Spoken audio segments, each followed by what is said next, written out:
Well, very thankful that our pumps are up 100% capacity in that area.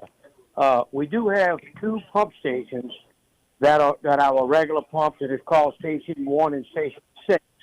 And we have a backup station that is Station 2. We did have to crank up our backup pump to catch up with some of the runoff that was on the roadways. Any certain neighborhoods, low-lying areas, like in the eastern part, we heard about some flooding right where St. Bernard Highway, I guess, meets the end of Judge Perez. Is that correct? Yes, that's correct. That's in Araby. That's only in Araby. It's the Araby area, right below the New and Ninth Ward.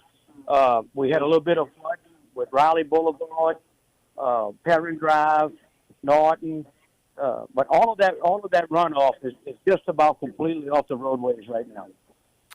Any motorist or anything like that stranded or stalled out cars in St. Bernard that you are aware of? No, ma'am. At this time, we don't have any calls of any stranded automobiles. All right, that's good news. Parish President Louis Pomez, we'll probably circle back with you sometime in the next couple of hours.